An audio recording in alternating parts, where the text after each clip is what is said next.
Episode के start में हमारा मेन लीड हैंड रूम में सोया होता है, जहां इसकी गर्लफ्रेंड उसे उठाकर कहती है हमें डेट करते हुए 100 डेज हो गई है, तो लोग भी हमें नोट करने लग गए हैं। फिर ये इसे गिफ्ट देता है जिसमें डायमंड नेकलेस होता है। ये बहुत खुश होती है, तो ये बताता है कि ये मेरा ब्रेक गिफ्ट है। ये शौक हो जाती है। एक्चुअली हैन एक रिच फैमिली से बिलोंग करता है जो अपनी एज में फिलहाल मजे कर रहा है। दूसरी तरफ हमारी मेन लीड कांग पार्क में अपनी बेटी के साथ खड़ी होती है। ये अपनी बेटी जिसका नाम सांग होता है, इसे यहाँ वेट करने का बोलकर होटल में चली जाती है। दूसरी तरफ इसी होटल में हान को एज अ डायरेक्टर बुलाया जाता है और कांग उसी होटल में जॉब के लिए अप्लाई करने आई होती है। अब हान बाहर आता है तो इससे इसकी मॉम की कॉल आ जाती है, आज तुम्हारे डैड की बर्थडे है, तुम कोई गिफ्ट लेते आना। फिर ये जैसे ही गाड़ी लेकर निकलता है वही सांग एक कैट के साथ खेलते हुए रोड पर आ जाती है। कांग इसे बचाने के लिए भागती है, लेकिन हान गाड़ी को टाइम पर रोक लेता है। तभी कांग बेहोश हो जाती है और जल्दी से इसे उठाकर गाड़ी में लिटा देता है और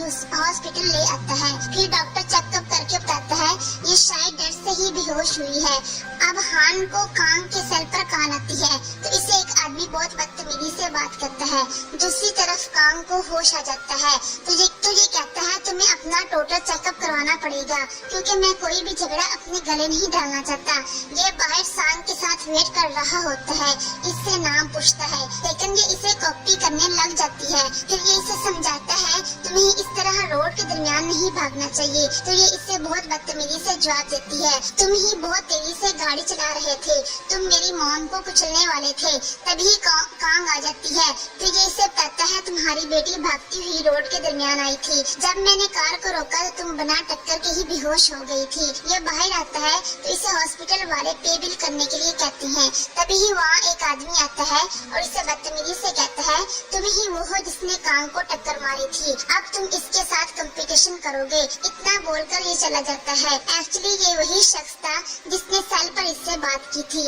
इसका नाम हवान होता है। इसने कांग को लोन दिया था, इसलिए ये हॉस्पिटल आया था। अब कांग बाहर आ रही होती है और इसे हवान भी देख लेता है। ये जल्दी से हॉस्पिटल से बाहर भागती है और आकर हान की गाड़ी में बैठ जाती है। तभी वो लड़के ढूंढते हुए आगे निकल जाते हैं। फिर ये इन्हें नीचे उतार कर कहता है तुम लोग मेरे पीछे क्यों पड़े हुए हो। ये इसे कुछ पैसे देता है और जान छोड़ने कहता है। ये शौक हो जाती है तो ये कहता है तुम्हें ऐसे बच्चे को साथ लेकर बेगिंग के लिए नहीं आना चाहिए। ये इसे एक्सप्लेन करने की कोशिश करती है, लेकिन ये बिना सुने चला जाता है। अब हान होटल आता है तो पार्क इसे सारी प्रोग्रेस रिपोर्ट देता है। फिर ये इसे कांग का पूछता है तो ये बताता है मैंने इन्हें पैसे देकर फारग कर दिए है। तो पार्क कहता है बहुत अच्छा किया, तुम इन सब में फंस जाते तुम्हारा नाम बदनाम हो जाता। फिर हान को कांग की कॉल आती है। हान को लगता है ये पैसे मांगने वाली है। क्या वो पैसे कम थे? अगर तुमने दोबारा कॉल की तो मैं पुलिस को बता दूंगा। फिर ये कॉल बंद कर देता है। इसे कॉल आती है और केयर टेकर बताती है कि आपकी मॉम की तबीयत खराब है। ये डॉक्टर से आकर पूछता है तो ये बताता है हमें जल्द से जल्द लीवर को ट्रांसप्लांट करना होगा, जल्द से डोनर का अरेंज करो। ये सब सुनकर ये परेशान हो जाता है। नेक्स्ट डे लोन वाले कांग के घर पहुंच जाते हैं और ये इसे बताता है कि तुम्हारा लोन अब 10 लाख वॉन हो गया है। मैं जानता हूँ तुमने कार वाले से पैसे लिए थे। तो ये कहती है जब मेरे पास पैसे आएंगे तो मैं दे दूंगी। तो ये इसे धमकी देता है हम स्टोरी सुनने नहीं आए। फिर इसके साथ बदतमीजी करता है, अगर तुमने भागने की कोशिश की तो तुम्हारी बेटी सेव नहीं रहेगी। तो ये अपनी मजबूरी पर रोने लग जाती है। एक्चुअली ये इसके हस्बैंड ने लिया था तो इसे चुकाना पड़ता है। तभी इसे पार्क की कॉल आती है जो इसे इंटरव्यू के लिए बुलाता है। दूसरी तरफ हान की मॉम को अपनी बीमारी का पता लग जाता है तो ये घबरा जाती है और कहती है मैं ड्रिंक करना बंद कर दूंगी, मैं जीने के लिए सब कुछ करूंगी, लेकिन अब मैं तुम्हारी शादी नहीं देख पाऊंगी, तुम्हारे बच्चे नहीं देख पाऊंगी, क्या मैं ऐसे ही मर जाऊंगी। फिर इसके आगे गिर कर कहती है मुझे बचा लो। तो ये बहुत गुस्से से बोलता है आपको किसने कहा था ऐसी जिंदगी गुजारने के लिए। यहाँ कांग को जॉब मिल जाती है। नेक्स्ट सीन में इसकी ड्यूटी ऑफ हो जाती है। ये अपनी बेटी को लेकर जा रही होती है कि कार पर बात करते करते इसका हाथ छोड़ देती है और सांग डॉग को देखने लग जाती है। फिर ये अपनी मॉम मॉम की तरफ भागती है, लेकिन इसकी मॉम उसे लिए बना चली जाती है। कुछ आगे चलकर इसे याद आता है कि सांग कहाँ है। फिर ना मिलने पर ये परेशान होकर उसे ढूंढने लग जाती है। फिर इसे दूर खड़ी नजर आती है तो ये मासूम से अंदाज में बताती है कि आप मुझे छोड़कर चली गई थी, मैंने बहुत आवाजें दी मगर आप नहीं रुकी। यहाँ हान डोनर ना मिलने पर बहुत परेशान होता है और पार्क को बताता है अगर मेरे डैड को पता चला तो वो खुश हो जाएंगे। दूसरी तरफ कांग रेस्टोरेंट बंद होने के बाद सांग को लेकर अंदर आ जाती है और उसे बताती है मैं यहाँ काम करती हूँ, लेकिन इसकी कोशिशों के बावजूद सांग को पता होता है इसकी मॉम लॉन वालों से छुप रही है। ये अपनी मॉम को पैसे निकाल कर देती है तो ये सैड हो जाती है और उसे हक कर लेती है। कुछ देर बाद ये बाहर आने लगती है तो ये हान को देख लेती है और इसे फौरन याद आ जाता है ये तो हॉस्पिटल वाला लड़का है और जल्दी से भागकर इसके पीछे आती है। हान पार्क से कहता है जल्द से जल्द किसी लड़की को शादी के लिए ढूंढो, क्योंकि मॉम का ड्रीम है कि मेरी फैमिली को देखना चाहती है और मैं ये ड्रीम पूरा करना चाहता हूँ। खड़ी सब बातें सुन रही होती है। पार्क कहता है अगर कोई भी लड़की ट्रांसप्लांट के लिए तैयार होती है क्या तुम उससे शादी करोगे? तो कहता है मैं कॉन्ट्रैक्ट करूंगा। तभी शोर की आवाज सुनकर ये बाहर आते हैं तो इसे काम दिख जाती है। ये सीधा सीधा बोल लेती है मैं शादी के लिए तैयार हूँ। तभी पार्क भी आ जाता है। काम को देखकर कहता है तुम यहाँ क्या कर रही हो? इस पर हान पूछता है क्या तुम इसे जानती हो? तुझे बताता है ये हमारी होटल की एम्प्लॉय है। ये सुनकर हान शॉक हो जाता है। फिर पार्क कहता है ये होटल के डायरेक्टर है। ये सुनते ही ये कहती है भूल जाओ मैंने जो भी कहा, ना तो मैंने सुना ना ही कहा, ना बोलकर चली जाती है। हान पार्क से पूछता है क्या तुमने इसका बैकग्राउंड चेक किया था? तुझे बताता है हाँ मैंने चेक किया था, इसके पास किचन का अच्छा एक्सपीरियंस है। तो हान कहता है कि सबसे पहले इसे खामोश करवाओ कि ये बात किसी को ना पता चले। तो पार्क कहता है तुम फेक मैरिज की जगह फेक वाइफ ढूंढो, फिर इसे ही डोनर बनाओ। दूसरी तरफ कांग अपनी बेटी को लेकर घर आती है तो इसे फिर से उन लोगों की बातें याद आने लग जाती है। नेक्स्ट डे मॉम खुद ही हॉस्पिटल से घर आ जाती है और अपने हस्बैंड से कहती है तुमने मेरे सब कॉल को इग्नोर किया, फिर घर से भी नहीं बाहर निकले। ये गुस्से से इसे घर से दफा होने का बोल रही है। दूसरी तरफ हान रेस्टोरेंट आता है और पार्क को बाहर बुलाता है और इससे कहता है एक बार से कांग का अच्छे से बैकग्राउंड चेक करो। तो ये इसे कैंडिडेट की लिस्ट देता है। फिर ये आकर कांग से बात करता है कि लास्ट नाइट तुमने क्या सुना था? तो ये डरी हुई थी और कह देती है मैंने कुछ नहीं सुना। तभी लॉन वाले लोग कांग का पीछा करते हुए रेस्टोरेंट में पहुंच जाते हैं। तभी ये दोनों भी पहुंच जाती हैं। ये इनसे बात करने की कोशिश करती है तो ये इसे धक्का देकर गिरा देता है। ये फिर से इसे रोकने की कोशिश करता है तो ये फिर से इसे धक्का दे देता है। हान ये सब देख रहा होता है। फिर ये लोग पार्क को भी मारते हैं और गुंडागर्दी करने की कोशिश करते हैं। कि इसे देखकर हवान आगे आता है और बदतमीजी करने की कोशिश करता है तो इनका चीफ आगे आ जाता है। हवान इसके सर पर गमला तोड़ लेता है तो ये इसे गिरेबान से पकड़ता है, जिस पर हवान डर जाता है। सारा मामला खत्म होने के बाद कांग हान से सॉरी करता है। इसे वो पैसे वापस करती है जो हान ने दिए थे और कहती है उस दिन मैं आपसे पैसे नहीं लेना चाहती थी, शायद आपको मिसअंडरस्टैंडिंग हो गई थी। फिर ये यहाँ से काम छोड़कर चली जाती है। फिर ये घर आती है तो इसे अपनी बेटी नहीं मिलती। ये इसे ढूंढने लग जाती है। तभी ये किचन से निकलती है, इसे केक देती है। दूसरी तरफ हान क्लब में बैठा सोच रहा होता है तो इसे कांग की शादी वाली बात याद आ जाती है। नेक्स्ट डे हान कांग के घर पहुंच जाता है तो ग्रैंड माँ बताती है वो यहाँ से मूव हो गई है। फिर ये बाजार आता है तो इसे कांग वहीं शॉप पर दिख जाती है तो ये इसके पास पहुंच जाता है। फिर ये दोनों होटल में आ जाती है। ये इससे सीधी सीधी बात करता है कि तुमने उस रात मुझसे शादी के लिए बोला था, क्या तुम आप भी वो कर सकती हो? क्योंकि मेरी मॉम बीमार है और मुझे उनके डोनर को लाने के लिए पेपर वर्क पर वाइफ चाहिए। ये सोचने लग जाती है तो ये फौरन कहता है तुम्हारा कितना कर्जा है? तो ये कहती है मुझे सोचने के लिए टाइम चाहिए। तो ये कहता है तुम तो करने के लिए तैयार थी ना? तुझे कहती हाँ लेकिन फिर भी सोचना तो पड़ेगा। तुझे कहता है मेरे पास ज्यादा टाइम नहीं है। तुझे कहती है मेरी एक बच्ची भी है। फिर इनमें अच्छी खासी बहस होती है तो ये गुस्से से मना कर देती है और कहती है किसी और को ढूंढ लो। नेक्स्ट डे ये हॉस्पिटल आती है तो यहाँ डॉक्टर से बताती है तुम्हारे चेकअप में हमें ट्यूमर मिला है। तो ये कहती है मुझे तो कभी कुछ फील नहीं हुआ। तो ये बताती है अभी ये स्टार्ट है, तुम्हें अपना ट्रीटमेंट स्टार्ट कर लेना चाहिए क्योंकि इससे बचने के लिए तुम्हारे पास चांस कम है। ये पता चलने पर ये बेचारी बहुत सैड हो जाती है। दूसरी तरफ सांग हान के रेस्टोरेंट आ जाती है क्योंकि इसे नहीं पता होता इसकी मॉम यहाँ से काम छोड़ चुकी है। तभी इसे हान देख लेता है और पूछता है क्या तुम अपनी मॉम के साथ आई हो, लेकिन ये जवाब देने की बजाय उठकर भाग जाती है। अब हान कांग को कॉल कर रहा होता है लेकिन ये नहीं उठाती, जिसकी वजह से इसे बहुत गुस्सा आ जाता है। फिर इसे हॉस्पिटल से कॉल आती है तो ये वहाँ चला जाता है। इसकी मॉम की तबीयत बिगड़ती जा रही थी, ये बहुत परेशान हो जाता है। नेक्स्ट डे हान हॉस्पिटल में बैठा होता है, तभी यहाँ कांग भी आ जाती है। फिर ये इसे बताती है कि मैं तैयार हूँ, तो ये कहता है ठीक है। फिर कॉन्ट्रैक्ट साइन कर लेती हैं। पर तुम्हें कितने पैसे चाहिए? तुझे कहती है इतने पैसे चाहिए कि मेरी बेटी बड़ी हो जाए और इंडिपेंडेंट भी हो जाए। तो ये मान जाता है कि अब इसका टेस्ट करने के लिए इसका ब्लड लिया जाता है। फिर ये रात में हान के पास आती है तो ये इसे बहुत सारे पैसे देता है, बताता है तुम टेस्ट में पास होगी हो, अब तुम्हें हॉस्पिटल में खुद को रियल ही शो करवाना है। फिर ये दोनों फोटोशूट के लिए आते हैं। ये दोनों साथ में कुछ पोज बनाकर पिक बनवाते हैं। अब ये हॉस्पिटल आकर अपनी मॉम को बताता है मैंने डोनर ढूंढ लिया है, आप जल्दी ही हेल्दी हो जाएंगी। नेक्स्ट डे कांग को इसकी जॉब भी वापस मिल जाती है। फिर रात में हान इसे कहता है तुम मेरे रूम में ही वेट करो, मुझे कुछ बातें करनी है। तुझे कहती है यही रहने की जगह दे दो, फिर जब भी तुम्हें कोई बात करनी होगी तुम्हें मुझे ढूंढना नहीं पड़ेगा। अब ये इसके इंटरव्यू की ट्रेनिंग करवाता है। इसके बाद ये इससे घर भी छोड़ने आता है। नेक्स्ट डे नर्स मॉम का चेकअप कर रही होती है और बातों बातें बता देती है कि मैंने सुना है आपकी डॉक्टर इन लॉ ने आपको लीवर डोनेट करने का फैसला किया है। मॉम अपनी बहू का सुनकर शॉक हो जाती है। ये फौरन हान को कॉल करती है और ये इससे कहती है तुमने शादी कब की है, तो ये बहाना बनाकर बात टाल देता है। दूसरी तरफ कांग रेस्टोरेंट में ही शिफ्ट हो जाती है। रात में हान को भूख लगती है तो इसे खाना पकने की स्मेल आती है, लेकिन ये कांग से पूछने नहीं जाता। नेक्स्ट डे पार्क हान को कॉल करके बताता है तुम्हारी मॉम को सब पता चल गया है, उन्होंने कांग को कॉल भी की थी और इसे मिलने के लिए बुलाया है।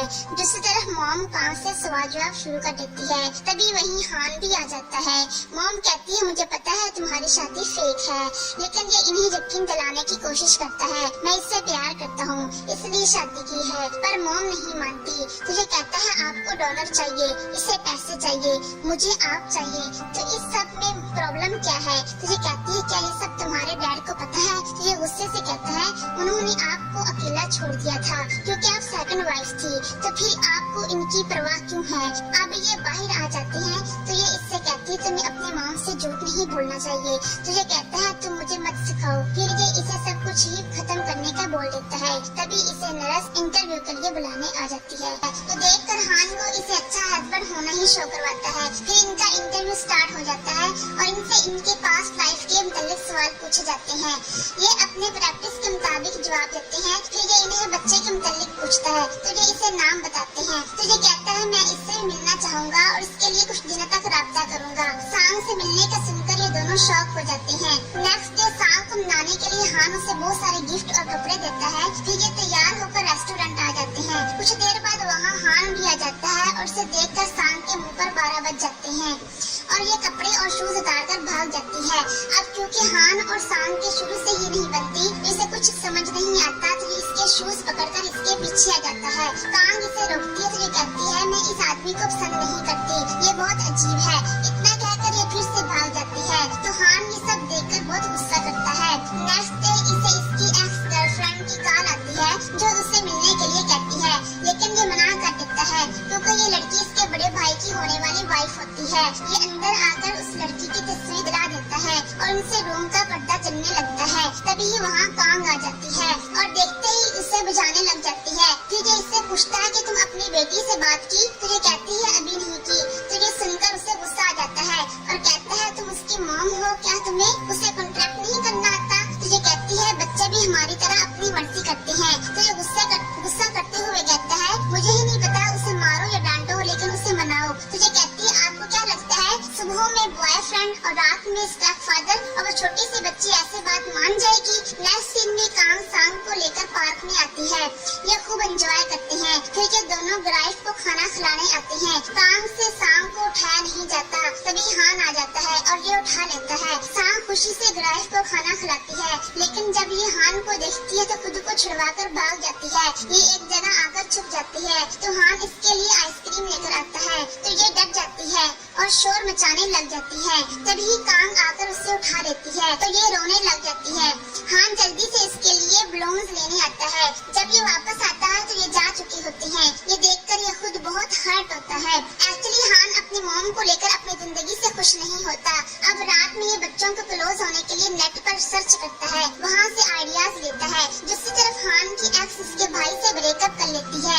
नेक्स्ट डे मॉम हॉस्पिटल से रेस्टोरेंट आ जाती है तो पार्क इन्हें देखकर शॉक हो जाता है। फिर अंदर आकर इनकी नजर काम पर पड़ जाती है। इन्हें पता चल जाता है ये लड़की ही काम करती है। फिर ये इनके लिए टी लेने जाती है तो मॉम रेस्टोरेंट से बाहर चली जाती है। ये लोग जल्दी से इन्हें ढूंढने लग जाते हैं। यहाँ मॉम बारिश में सुसाइड करने आ जाती है। तभी हान भी आ जाता है तो पार्क इसे सब बता देता है। यहाँ कांग मॉम को रोकती है तो ये कहती है हान हमेशा मेरी वजह से दुखी रहा है, मैं इसे और दुखी नहीं करना चाहती, मुझे मरने दो। तो ये इन्हें हक कर लेती है और कहती है अगर आप मर गई तो मेरी जिंदगी भी खत्म हो जाएगी। और फिर इनके आगे भीख मांगने लग जाती है, फिर रोने लग जाती है। नेक्स्ट सीन में डैड हान को कॉल करके इसकी मॉम का पूछते हैं तो ये झूठ बोल देता है कि वो हाइकिंग करने अबोर्ड गई है। फिर इसे मिलने के लिए बुलाती है तो ये इस पर भी मीटिंग का बहाना बना देते हैं। दूसरी तरफ कांग सांग को लेकर इसकी डैड की ग्रेव पर आती है। यहाँ कुछ प्यार भरी बातें करती है जो सांग भी नोट करती है। फिर ये वापस आने के लिए बस में बैठी हुई होती है तो कांग रो रही होती है। ये देखकर सांग अपनी मॉम के आंसू साफ करती है और ये कहती है आप इस अंकल से शादी कर लो, मैं आपको मना नहीं करूंगी, लेकिन मैं कोशिश करूंगी इन्हें लाइक करने की। ये सुनकर कांग भी रिलैक्स हो जाती है। यहाँ हान इंटरव्यू में बताता है मेरी बेटी मुझसे क्लोज नहीं है, वो मुझे पसंद नहीं करती, ना ही फादर मानती है। ये सब सुनकर ये हान को बाहर निकाल देता है और कहता है आपके इस केस के रिजल्ट को लेकर मैं कुछ नहीं कह सकता। तो ये गुस्सा करने लग जाता है तुम इस पार्ट को छोड़ नहीं सकते। तभी कांग सांग को लेकर आ जाती है। ये अंकल से हाय करती है तो ये इसे हान के मुतालिक पूछते हैं तो ये कहती है मेरे मॉम से शादी करने वाले हैं। ये सुनकर हान खुश हो जाता है। नेक्स्ट सीन में रेस्टोरेंट पे बहुत सारे कस्टमर आए हुए होते हैं। कांग को ओवर टाइम के लिए कहा जाता है। इस पर ये अपनी फ्रेंड को कॉल कर रही होती है तुम सांग को स्कूल से ले आना। तभी हान आ जाता है और कहता है कि सांग को स्कूल से मैं ना ले आऊंगा। अब ये स्कूल आता है तो टीचर इसे हान के साथ भेज देती है। ये बाहर आते हैं तो बातें करने लग जाते हैं। ये हान की सब बातों का बहुत अच्छा जवाब देती है। फिर ये हान से पूछती है क्या आप मेरी मॉम से प्यार करती हैं? तो ये हाँ कहता है तो ये कहती है आप मेरी मॉम को मेरे फादर की तरह मत छोड़ देना और जल्दी हेवन में मत जाना, आप मेरी मॉम के साथ लंबे अरसे तक रहना। ये सब सुनकर हान इस बच्ची के लिए सैड हो जाता है। फिर ये कांग को कहता है तुम्हें सर्जरी के लिए इजाजत मिल गई है। ये सुनकर कांग खुश हो जाती है तो ये इसे गुस्से से कहता है आखिर तुम कब तक बेवकूफों की तरह जिंदगी गुजारती रहोगी। एक्चुअली इसे सांग के लिए बहुत हमदर्दी हो गई थी। ये कहता है सर्जरी के बाद हम फौरन डिवोर्स कर लेंगे तो तुम जल्दी से कोई अच्छा लड़का ढूंढकर शादी कर लेना। नेक्स्ट डे कांग मॉम के लिए खाना बनाकर लाती है। दूसरी तरफ डैड भी हॉस्पिटल आ जाते हैं। हान इन्हें देख लेता है। फिर डैड मॉम के पास पहुंच जाते हैं। पीछे ही हान भी आ जाता है। डैड कहती है कि तुम तो कह रहे थे तुम्हारी मॉम स्पेन गई है, लेकिन ये हॉस्पिटल में क्यों है? तो मॉम कहती है तुम यहाँ क्यों आए हो? इनकी बातें सुनकर कांग ड्रिंक का बहाना बनाकर बाहर चली जाती है। फिर डैड इन्हें खूब डांटती हैं, जिससे इनकी तबीयत बिगड़ने लगती है। हान डैड को लेकर बाहर आ जाता है। डैड हान को कहते हैं कि लड़की को घर ले आना, तुमसे कुछ बात करनी है। अब ये रात में घर आता है तो डैड पूछते हैं वो लड़की कौन है? तो ये कह देता है वो मेरी गर्लफ्रेंड है। ये सुनकर डैड खुश हो जाते हैं और फिर इससे कल मिलने के लिए बुला लेते हैं। फिर ये सीधा कांग के पास आता है और उसे बताता है कल डैड तुमसे मिलना चाहते हैं तो तुम सारी इंफॉर्मेशन फिर से याद कर लेना। नेक्स्ट डे ये शॉपिंग मॉल आते हैं तो ये क्लॉथ के प्राइस टैग देखने लग जाती है, जिस पर हान इसे मना कर देता है। फिर इसके लिए खुद से कपड़े सिलेक्ट करता है। जब ये रेडी होकर आती है तो ये देखता रह जाता है। फिर रेस्टोरेंट आकर इसे नेकलेस देता है। अब ये डैड के पास आते हैं। ये डैड को बताती है कि मैं शेफ हूँ। तो ये पूछती है क्या तुम फ्यूचर में अपना रेस्टोरेंट बनाना चाहती हो? तो इस पर हान जवाब दे देता है। फिर ये इससे पूछती है तुम लोग कैसे मिले? तो फिर से हान बोलता है। तो ये गुस्से से कहती है तुम क्यों बोल रहे हो? तो ये चुप हो जाता है। फिर ये इसे इसके पेरेंट्स का पूछते हैं तो ये बताती है मुझे ग्रैंड माने वाला है क्योंकि मेरे बचपन में ही पेरेंट्स पास हो गए थे। मैंने अबोर्ड से स्टडी की है और ग्रैंड माँ का जापान में ही रेस्टोरेंट है। ये इन्हें कमिको सान का नाम बताती है। डैड पहचान जाते हैं। इन्हें लगता है ये लड़की अमीर घराने से है। अब ये दोनों वापसी पर रेस्टोरेंट आ जाते हैं और खाना खाते हुए बातें करने लग जाते हैं। हान कांग की बातें सुनकर हंसने लग जाता है। दूसरी तरफ हान का भाई अपनी शोंसी के पास आता है और इसे मना कर देता है तुम हान से अब दूर हो जाओ, तो जैसे मना करके चली जाती है। यहाँ सांग का हेयर कैचर एक बच्चा उतार कर ले जाता है, ये इसके पीछे भागने लग जाती है। तभी वहाँ हान आ जाता है और बच्चे से हेयर कैचर ले लेता है। ये पूछता है कि आप कौन हो, तो सांग बताती है कि ये मेरे डैड हैं। ये सुनकर हान खुश हो जाता है। कुछ देर बाद कांग सांग को स्कूल से लेने आती है, तो इसे पता चलता है कि हान इसे पहले से ही ले गया है। ये वापसी आती है तो सांग और हान पार्क में खेल रहे होते हैं। इन दोनों को खुश देखकर कांग भी खुश हो जाती है। फिर खेलते खेलते ये घर आ जाते हैं, तो सांग हान को इसके रूम में चलने के लिए जिद करती है, तो देखकर हान को साथ आना पड़ता है। अब ये अंदर आकर इनका रूम देखता है, तभी ही सांग को भूख लग जाती है और ये हान को कुछ बनाने के लिए बोलती है। कांग इसे मना करती है, लेकिन सांग अपनी जिद नहीं छोड़ती, इसलिए हान खाना बनाने के लिए मान जाता है। अब ये खाना बनाने लगते हैं तो हान को सर्दी लगने लग जाती है। ये उठकर देखता है तो खिड़की खराब हुई होती है। अब ये जाते वक्त पिक्चर में इसका हस्बैंड देख लेता है। फिर ये बाहर निकलते वक्त इसके पाँव में चोट लग जाती है। फिर ये अपने रूम में आता है और बच्ची के साथ इतना लगाव होने की फीलिंग को महसूस करता है। कभी ये टेबल पर लेटता है, कभी सोफे पर लेटता है। ये इस एहसास को लेकर बहुत खुश होता है। नेक्स्ट डे कांग रेस्टोरेंट के बाहर सफाई कर रही होती है, तभी हान का भाई आ जाता है और इसे देख लेता है। एक्चुअली इसे इसकी हकीकत पता चल गई थी। यहाँ हान कांग के लिए लाइट बाय करने आया होता है और ये बाहर आने लगता है तो इसे यहाँ इसका भाई मिल जाता है। ये इसे कहता है कि डैड को तुम्हारी गर्लफ्रेंड बहुत पसंद आई है, तुमने मुझे या मॉम से क्यों नहीं मिलवाया। तो ये कहता है ये इतनी जल्दी भी क्या है। तो ये इसे बताता है मैं तुम्हारा और अप्रोंसी का चक्कर जानता हूँ। तो ये इसे कहता है क्या तुम्हें तुम्हारी शोंसी पर भरोसा नहीं है, और फिर ये चला जाता है। यहाँ काम कर रही होती है तो इसकी नजर सांग पर पड़ती है जो हान का वेट कर रही होती है। तो ये इसकी हालत देखकर हान से कहती है तुम सांग से ज्यादा नजदीक मत आओ। एक्चुअली हान ने इम्परेट के फौरन बाद डिवोर्स ले लेना थी, जिसकी वजह से सांग ने फिर से हर्ट हो जाना था, इसलिए इसने हान को ज्यादा क्लोज आने से मना किया था।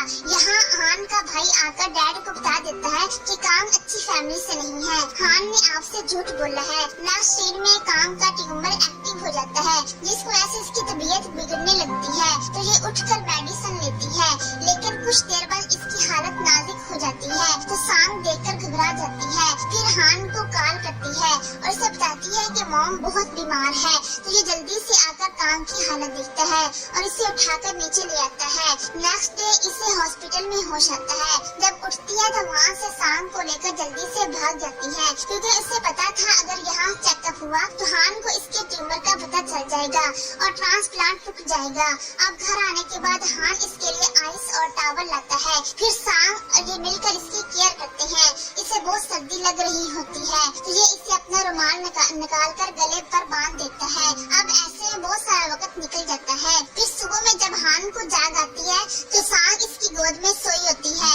कांग भी ये सब देख लेती है। हान सांग की छात लगाव देखकर सैड हो जाता है। नेक्स्ट डे हान पार्क को साथ लेकर कांग की रूम लाइट लगाता है। हान की हरकत देखकर पार्क से पूछता है आखिर तुम कांग पर इतने मेहरबान क्यों हो रहे हो। तो ये हंसने लग जाता है, तो ये समझ जाता है ये इसे पसंद करने लगा है। कुछ देर बाद सांग आ जाती है और हान को साथ चलने कहती है और पार्क इनका बिहेव देखकर शॉक हो जाता है। ये इसके साथ छत पर आता है तो ये इसे किचन दिखाती है और बताती है कि ये मुझे गली में मिले थे, मैं इन्हें यहाँ ले आई। सांग किचन को बताती है कि अंकल बहुत जल्द मेरे डैड बनने वाले हैं। ये सुनकर हान बहुत खुश हो जाता है। दूसरी तरफ नीचे डैड इसे सांग के साथ खेलता देख लेता है। ये ऊपर आते हैं और सांग के सामने इसे थप्पड़ मार देते हैं। सांग देखकर डर जाती है। फिर ये इससे पूछते हैं कि तुमने इस लड़की को कितने पैसे दिए हैं, या फिर तुम इसकी बेटी के डैड बनना चाहती हो। क्या तुम्हें पता है कि ऑर्गन की ट्रांसप्लांट या आइगल है। तुम्हारी इस हरकत से हमारी रेपुटेशन खराब हो जाएगी। इन्हें समझाने की कोशिश करता है, लेकिन ये नहीं मानती। नेक्स्ट सीन में कांग हान के पास आता है, उसे कंसोल करते हुए बताती है कि किसी की जान बचाने के लिए अपनी खुशियों को कुर्बान करना हर किसी के बस की बात नहीं होती। तुम जो कर रहे हो वो बिल्कुल सही है। फिर इसका फेस साफ करने लग जाती है। तभी सांग इनकी पिक क्लिक कर लेती है तो हान हंसने लग जाता है। नेक्स्ट डे डैड ऑपरेशन को रोक लेते हैं तो हान इन्हें मनाने के लिए आ जाता है और कहता है क्या मॉम की लाइफ आपके लिए कुछ मायने नहीं रखती। तो ये कहती है इसने तो तुम्हारा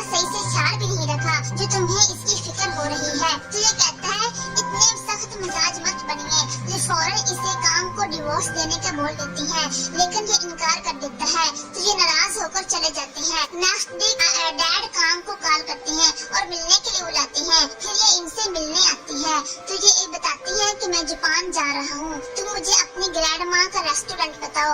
एक्चुअली डैड को इसकी हकीकत पता चल चुकी थी तो ये जवाब नहीं देती, तो ये गुस्से से कहते हैं कि मैं तुम पर केस करने वाला था लेकिन खुद ही रुक गया, तुम जल्दी से डिवोर्स दो और पैसे वापस करो, अगर आज के बाद ऐसा किया तो तुम और तुम्हारी बेटी जेल में जाओगी। ये सब सुनकर इनके पाँव पड़ जाती है और रिक्वेस्ट करती है आप सर्जरी को मत रोकिए, लेकिन ये एक बात भी नहीं मानते। अब ये बस में बैठी पिक्चर देख रही होती है और रोने लग जाती है और ऐसे ही बस से उतर जाती है और इसका सेल वही रह जाता है। फिर जब इसे याद आता है तो ये आकर बस में तलाश करती है तो इसे कहीं नहीं मिलता, ये बहुत परेशान होती है तो ये रोने लग जाती है। ये अपनी जिंदगी के मामलात को लेकर बहुत रोती है। दूसरी तरफ डैड हान को पेपर साइन करने के लिए देता है तो ये फिर से इन्हें कहता है कि वो लड़की बुरी नहीं है, तो ये गुस्से से कहता है आखिर उसने तुम पर क्या जादू किया है जो तुम सिर्फ इसी की सुनते हो, मैंने इसे भी डिवोर्स क्या कह दिया है। तो ये समझ जाता है डैड काम से मिले थे और ये वहाँ से निकल जाता है। जब ये रेस्टोरेंट आता है दूसरी तरफ से काम चली आ रही होती है, ये बहुत परेशान हो रहा होता है, फिर इसे देखते ही आकर इससे हक कर लेता है और इससे पूछता है कि तुम कहाँ चली गई थी, मेरी कॉल क्यों नहीं उठाती। तो ये बताती है मेरा सेल गुम हो गया है। तो ये पूछता है डैड ने तुमसे क्या कहा था, तो ये बताती है उन्होंने प्रेयर से मना कर दिया है। फिर ये अपने डैड के पास आता है तो ये पूछते हैं तुम इसे डिवोर्स दोगे या तुम इसके साथ ही रहोगे। तो ये टोंट करते हुए कहता है कि मैं आप ही का बेटा हूँ, मैं औरत को ह्यूमिलेट करना अच्छे से जानता हूँ लेकिन वफा करना नहीं जानता। ये सुनकर डैड समझ जाते हैं तो ये कहते हैं कि इसे पैसे देकर दफा करो, अपने काम पर ध्यान दो। नेक्स्ट डे डैड मॉम के पास आते हैं और कहते हैं तुम कब तक अपने बेटे की जिंदगी से खेलती रहोगी, क्यों सबको मुश्किल में डाला हुआ है, क्या तुम्हें कोई शर्म है या नहीं। तो ये कहती है तुम्हें इन सब से क्या तकलीफ है, मैंने तुम्हारे लिए सब कुछ छोड़ा था। तो ये कहते हैं हाँ तुमने मेरा पैसा देकर सब छोड़ा था। इनका बिहेव देखकर मॉम सैड हो जाती है। दूसरी तरफ पार्क काम को न्यू सेल देता है और बताता है ये हान ने दिया है। यहाँ हान अपने डैड के फोर्स करने पर जॉन से मिलने आता है। यहाँ इसे ना चाहते हुए भी जॉन के साथ सही बिहेव करना पड़ता है क्योंकि डैड ने बहुत मुश्किल से सर्जरी के लिए इजाजत दी थी। दूसरी तरफ काम हान का वेट कर रही होती है। जब ये घर आता है तो ये पूछती है कि सर्जरी का क्या होगा, तो ये बताता है सर्जरी 2 दिन में होगी, तुम प्रिपेयर नहीं रहना। फिर चुपचाप चला जाता है तो कांग भी नोट कर लेती है। नेक्स्ट डे हान रेस्टोरेंट आता है तो यहाँ यॉन अपने फ्रेंड के साथ बैठी होती है। ये इसे देखकर हान को अपने सब फ्रेंड की इंट्रोडक्शन करवाती है और ये सब कांग भी देख रही होती है। ये बाहर आकर बैठ जाती है। तभी हान का भाई आ जाता है और अंदर आते ही वो खेड़ा करने लग जाता है क्योंकि इसे पता लग गया था कि डैड जॉन की शादी हान से करवाने वाले हैं। ये हान के साथ बहस करता है तो जॉन इसे रोकती है। ये गुस्से से इसे मारने लगता है तो हान इसे रोक लेता है तो ये इसका गिरेबान पकड़कर खूब ह्यूमिलेट करता है। हान इसे बिना जवाब दिए बाहर आ जाता है। तभी जांग पीछे आ जाता है। काम को देखकर इसके साथ मिसबिहेव करने लग जाता है कि तुम्हें कितने पैसे चाहिए, मैं तुम्हें दूंगा। ये सब देखकर हान को बहुत गुस्सा आता है। ये आकर जांग को मारकर दूर करता है। नेक्स्ट डे कांग सांग को बिजनेस ट्रिप का एक्सक्यूज देकर हॉस्पिटल के लिए निकल जाती है। हॉस्पिटल आकर इसे पता चलता है कि मॉम हॉस्पिटल नहीं है तो ये इनके रूम में आती है जहाँ इसे नोट मिलता है। इसमें लिखा होता है कि मैं सर्जरी नहीं करवाऊंगी। यहाँ हान बिजनेस कॉन्फ्रेंस में सबको अपनी प्रोग्रेस बताता है और अपना फ्यूचर प्लान बताता है जिससे सब बहुत इम्प्रेस होते हैं। कॉन्फ्रेंस के बाद जांग हान को रोककर सबके सामने सॉरी करने कहता है। ये इसे समझाने की कोशिश करता है लेकिन ये बाज नहीं आता। तभी डैड आ जाते हैं और फिर हान को मॉम की कॉल आती है। ये बताती है मैंने सर्जरी नहीं करवानी, मैंने अपनी फेट को एक्सेप्ट कर लिया है, अब किसी के लिए मुश्किल नहीं बनना चाहती। एक्चुअली मॉम डैड की बातों की वजह से सबको छोड़कर दूर आ गई थी। अब घर आकर हान को याद आता है कि मॉम मेरी फैमिली देखना चाहती थी। फिर ये बाहर आता है तो कांग और सांग को देखकर खुश हो जाता है। फिर ये इससे कहता है मेरी सिर्फ एक रिक्वेस्ट मान लो, कल मेरे साथ ट्रिप पर चलो। नेक्स्ट डे ये मॉम के पास पहुंच जाते हैं। ये कहती है तुमने मुझे कैसे ढूंढा, तो ये कहता है मैं जानता हूँ, आप कहाँ जा सकती है। ये कहती है मैंने तुम्हें मना किया था। तो ये कहता है आप मेरी फैमिली देखना चाहती थी ना, तो मैं अपनी फैमिली साथ लेकर आया हूँ। यहाँ यौन रेस्टोरेंट आती है तो इसे पता चलता है कि हान ट्रिप पर गया है।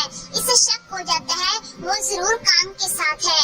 यहाँ काम और सांग डांस करके मॉम को खुश करने की कोशिश कर रहे होते हैं, लेकिन मॉम खुश नहीं होती। अब ये रेस्ट का बहाना बनाकर चली जाती है।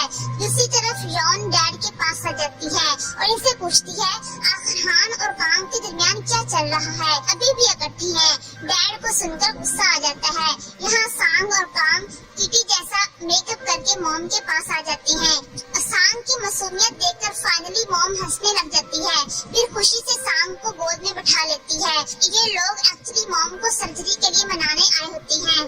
काम शॉप पर आती है तो इसे फिर से ट्यूमर के सिम्टम्स फील होते हैं। तभी वहाँ हान भी आ जाता है। अब ये बातें करते हुए जा रहे होते हैं कि हान चिप्स लेकर भाग जाता है। काम भी इनके पीछे भाग जाती है और ये दोनों खूब एंजॉय करते हैं और खुश होते हैं। इन्हें एक दूसरे के साथ अच्छा लगने लगा था। फिर ये वो घर वापस आते हैं तो सांग मॉम के साथ खेल रही होती है। मॉम को इतना खुश देखकर हान भी खुश हो जाता है। फिर रात में ये सब मिलकर एक फैमिली फोटो बनाते हैं जिसमें सब खुश होते हैं। तो सीन में सोते वक्त काम की तबीयत बिगड़ने लगती है। दूसरी तरफ मॉम हान को थैंक्स करती है कि तुमने मेरी खुशी के लिए बहुत कुछ किया। मैंने हमेशा तुम्हारे लिए मुश्किलें पैदा की हैं, पर मैं अब अपनी जिंदगी खुद से जीना चाहती हूँ, लेकिन मैं सर्जरी नहीं करवाऊंगी। दूसरी तरफ घर पर जान की मॉम डैड से नाराज हो जाती है कि तुम यौन की शादी हान से क्यों कर रहे हो। इन्हें लगता है कि ये सब हान की मॉम के कहने पर हो रहा है। तो डैड कहते हैं तो जल्द ही मरने वाली, अब तुम खुशियाँ मनाओ। ये सुनकर ये भी शॉक हो जाती है। यहाँ काम सांग को के लिए बाहर लेकर आती है तो ये ग्रैंड माँ के पास चली जाती है और इसे बातें करने लग जाती है। फिर ये इसे लोरी सुनाकर सुला देती है। काम हान के पास आ जाती है तो ये इसे बताता है कल हम सिर्फ तीनों ही वापस जाने वाले हैं क्योंकि मॉम सर्जरी नहीं करवाना चाहती। ये सुनकर काम परेशान हो जाती है। शायद मुझे मेरे पैसे नहीं मिलेंगे। ये इसे मनाने की कोशिश करती है। तभी ये इसका कांपता हुआ हाथ देख लेता है और जल्दी से इसे अपनी जैकेट पहनाता है और फिर से समझाता है मैं तुम्हें तुम्हारे पैसे जरूर दूंगा। इतना चाहते हुए भी इसे बताना पड़ता है कि हम अपना कॉन्ट्रैक्ट खत्म कर देंगे। मैं तुम्हारा शुक्रगुजार हूँ क्योंकि तुमने मेरी वजह से बहुत तकलीफ बर्दाश्त की। ये ट्रिप वाकई ही फैमिली ट्रिप लगी। अब ये जाने लगता है तो ये इसे रोक लेती है और फिर इसे किस कर लेती है। करने के बाद वहाँ से चली जाती है। नेक्स्ट डे ये हान को बिना बताए यहाँ से जाते वक्त ग्रैंड माँ से मिलती है। इन्हें बताती है मुझे कुछ अर्जेंट काम आ गया है जिसकी वजह से मैं जा रही हूँ। कुछ देर बाद जब हान आता है इसे मॉम से पता चलता है काम सांग को लेकर चली गई है तो ये परेशान हो जाता है वो बिना बताए क्यों चली गई। अब ये घर आकर डॉक्टर को अपना चेकअप करवाती है तो ये सब बताती है कि ट्यूमर बहुत तेजी से बढ़ रहा है और तुम्हारे जिंदा रहने के चांस कम होते जा रहे हैं। ये सब सुनकर ये बहुत सैड हो जाती है क्योंकि इसके पास ऑपरेट के पैसे नहीं थे। नेक्स्ट सीन में इसे हान मिलता है तो सांग का बैग खुद पहन लेता है। कुछ देर बाद ये इससे पूछता है तुम मेरी कॉल क्यों नहीं उठाती। तो ये कहती है कल जो हुआ वो सिर्फ मिस्टेक थी। फिर इससे बैग लेने के लिए हाथ आगे बढ़ाती है तो ये हाथ पकड़ लेता है। तभी सांग आ जाती है और ये खाना खाने का प्लान बना लेती है। इस पर ये इससे अपना हाथ छुड़वा लेती है। फिर ये मिलकर खाना खाते हैं। खाने के बाद हान बिल के लिए अपना कार्ड देता है तो ये बताती है कार्ड बंद है। फिर ये दूसरा कार्ड देता है तो वो भी बंद होता है। इस पर काम पैसे दे देती है। फिर बाहर आकर काम हान से एनुअल लीव मांगती है।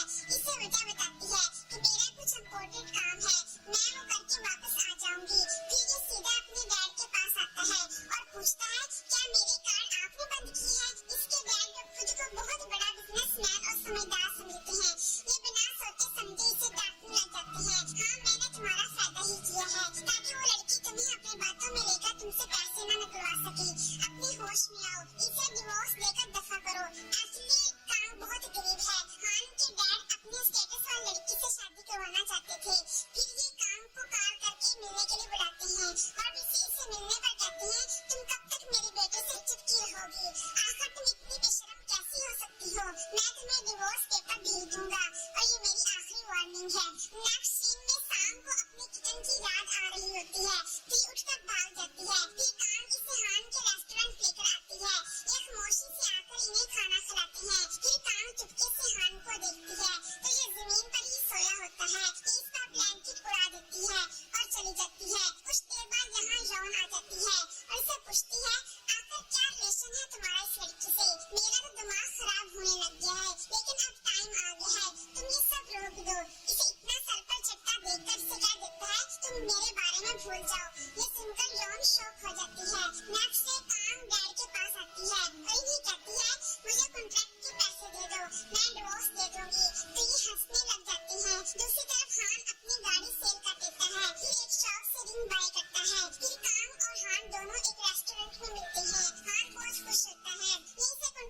पूछता है, लेकिन ये इनकार कर देती है और चली जाती है। ये सीधा अपने डैड के पास आता है और कहता है कि आपने काम को पैसे क्यों दिए हैं? तो ये कहते हैं वो खुद आई थी पैसे मांगने, मैंने तुम्हें पहले ही कहा था, वो बेशरम औरत है। नेक्स्ट डे डैड का सेक्रेटरी हान के अंकल के पास आता है और उसे बताता है डैड ने कुछ पैसे भेजे हैं, ये वजह पूछता है। तो ये बताता है उन्होंने हान की मॉम के फ्यूनरल के पैसे भेजे हैं। ये सुनकर इन्हें बहुत गुस्सा आता है, ये इसे मारने लग जाते हैं। तो मॉम आकर इन्हें रोकती है। दूसरी तरफ सांग फिर से ईगन से मिलने आती है।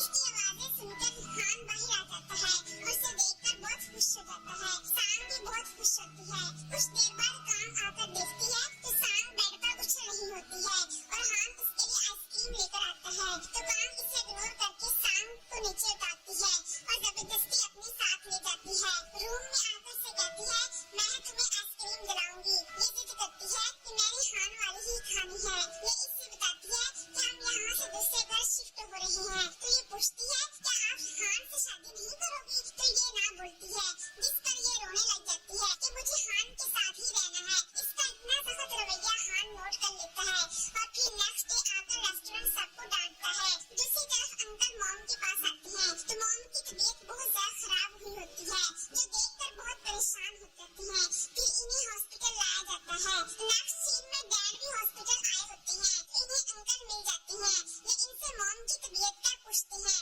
तो ये कहते हैं तुम्हें ये पूछने का हक नहीं। तो इस पर डैड हंसने लग जाते हैं, कहते हैं वो बढ़ने वाली है, अगर तुम इसे सर्जरी करवा कर बचाना चाहते हो तो अपने पैसे और टाइम मत बर्बाद करो। फिर इन्हें पैसे देकर कहते हैं ये फ्यूनरल के काम। बेवकूफी और अकड़ देखकर अंकल इन्हें मारते हैं और कहते हैं तुम घटिया इंसान हो, पहले मेरी बहन की जिंदगी खराब की, अब जिंदा ही दफन करने की बातें कर रहे हो। और इन्हीं के पैसे इन पर फेंकते हुए कहती है इनकी अकड़ में इतने उछल रहे हो, मैं खुद अपनी बहन की जिंदगी को बचाऊंगा, तुम्हारे पैसे की जरूरत नहीं है। यहाँ काम हॉस्पिटल अपना चेकअप करवाने आती है और वही हान भी अंकल के साथ आए होते हैं। इसे बताते हैं कि इसके ट्रांसप्लांट के लिए मैं खुद अप्लाई करूंगा। ये सुनकर हान शॉक हो जाता है और इनका थैंक्स करता है। कुछ देर बाद कांग मॉम को देखने के लिए आती है और इन्हें देखकर सैड हो जाती है। तभी अंकल आ जाते हैं तो ये इन्हें बताती है मैं सर्जरी नहीं करवा सकती, मेरे खुद कुछ इशू है। तो ये कहती है तुम परेशान मत हो, मैं खुद डोनर हूँ। ये सुनकर कांग इनका थैंक्स करती है और रोने लग जाती है। नेक्स्ट सीन में हान आकर कांग को रोकता है और कहता है सब मेरी गलती थी, मैं बस तुम्हें मेरे साथ देखना चाहता था, लेकिन मैं तुम्हें डिवोर्स दे दूंगा अगर तुम चाहती हो। फिर ये रोने लग जाता है पर मैं तुम्हें भूल नहीं पाऊंगा। तो ये से कहती है तुमने कुछ भी गलत नहीं किया। इतना कहकर ये चली जाती है। दूसरी तरफ सैटरडे डैड को कहता है कि मॉम की सर्जरी होने जा रही है। तो ये कहते हैं मुझे कोई फर्क नहीं पड़ता, ऐसा इसमें गलत बात मत करना। नेक्स्ट डे कांग रेस्टोरेंट से अपना सामान उठा रही होती है क्योंकि ये कहीं और शिफ्ट हुई होती है। नीचे शेफ लड़की को डांट रहा होता है तुम क्यों सब में कांग की अफवाहें फैला रही हो। ये गुस्से से कहती है हाँ तो इसने भी तो सब प्लान कर रखा था। तभी हान आ जाता है तो इसे कहता है तुम बहुत खतरनाक हो, ये तो मुझे अपने जान में फंसाने वाली थी, मैं तुम्हें पैसे दे दूंगा बस तुम मुझ पर केस न करना। ये सुनकर सभी शॉक हो जाते हैं। ये बाहर आता है जिसे कांग मिलती है, बताती है कि मैं यहाँ से मूव हो रही हूँ। तभी सांग हाथ छुड़ाकर भाग जाती है। तो ये इसे लेने जाती है तो ये साथ आने से मना कर देती है और कहती है आप दोनों झूठ बोलते हो, मुझे यहाँ से नहीं जाना। ये इसे छोड़कर खुद बाहर आ जाती है तो ये भी इसके पीछे आ जाती है। एक्चुअली कांग अपनी मजबूरी की वजह से हान के साथ ऐसा बिहेव कर रही होती है। नेक्स्ट डे कांग हॉस्पिटल आती है तो इससे मेडिसिन लेती है। तभी इसे हान का टेस्ट आता है कल हम कोर्ट में मिलेंगे। कुछ देर सोचने के बाद ये घर चली जाती है। दूसरी तरफ हान को हॉस्पिटल से कॉल आती है। इससे बताया जाता है कांग नाम की लेडी यहाँ अपना बैग छोड़ गई है। ये लेने के लिए पहुँचता है तो नर्स इसका फेस पर लगी पिक से मैच करने लग जाती है। फिर इसे सामान दे देती है। ये सामान लेकर जाने लगता है जिसकी नजर फाइल पर पड़ जाती है। जब ये देखता है तो इसे पता लग जाता है। ये डॉक्टर के पास आता है, इससे पूछता है तो ये इसे डांटती है। तो ये बताता है मैं इसका हस्बैंड हूँ। तो ये कहती तुम इसके हस्बैंड हो तो तुम्हें पता क्यों नहीं। नेक्स्ट सीन में कांग हॉस्पिटल आती है और अपना सामान लेती है। वही हान खड़ा उसे देख रहा होता है। इससे इसके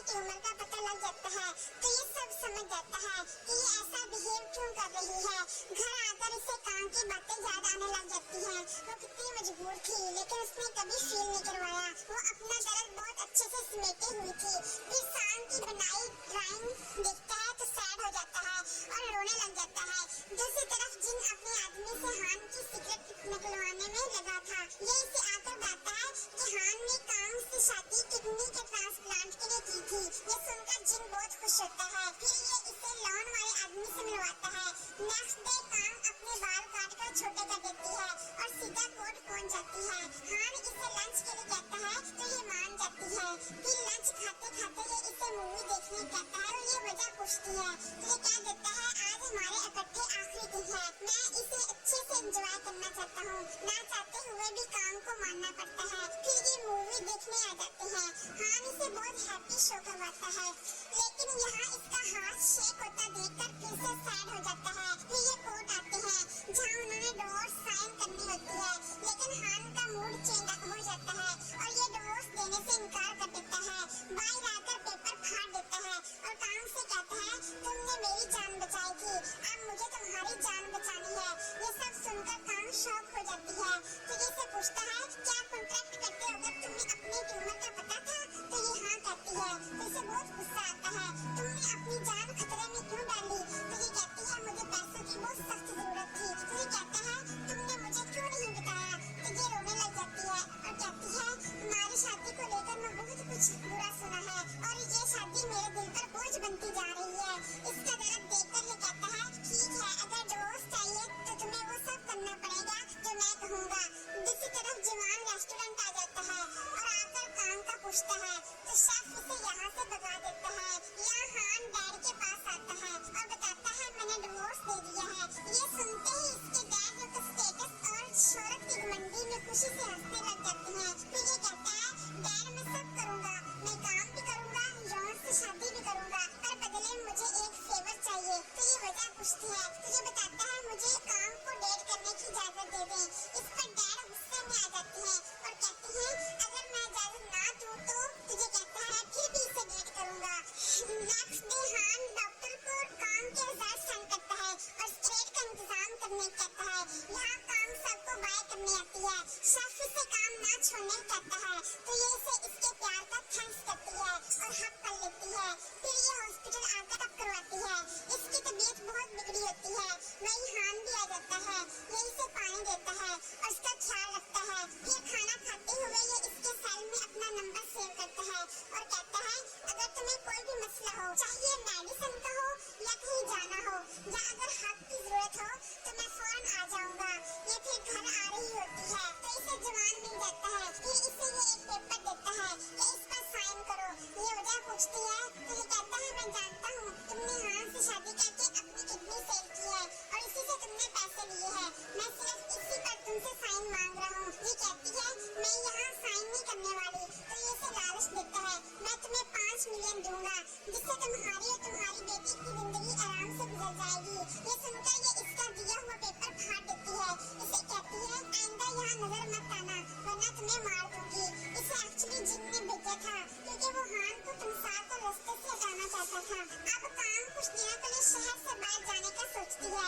शाम को लेकर ये अपनी मदर इन लॉ के पास आती है। इन्हें कहती है कुछ दिनों के लिए शाम को अपने पास रख ले, मैं वेकेशन पर जाना चाहती हूँ। मॉम भी फौरन मान जाती है। दूसरी तरफ हान मीटिंग से फ्री होता है तो जिन आ जाता है। इसे बताता है कि मैं जानता हूँ तुमने काम से शादी क्यों की थी, तुम अपने पोस्ट से रिजाइन करो और दफा हो जाओ, और इसे धमका कर चला जाता है।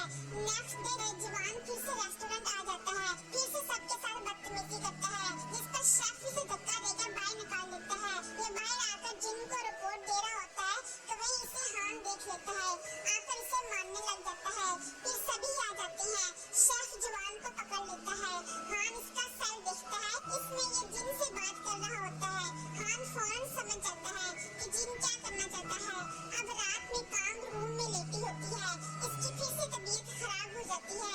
इसे हान की बात याद आती है तो ये बहुत मुश्किल से हान का नंबर मिलाती है। ये फौरन कॉल अटेंड करके पूछता है तुम कहाँ हो? तो ये से कहती है बहुत कुछ गड़बड़ हो गया है, अब फ्यूचर में भी बहुत गड़बड़ होने वाली है। एक्चुअली इसे लग रहा होता है कि ये बच नहीं पाएगी, इसलिए ये हान से कहती है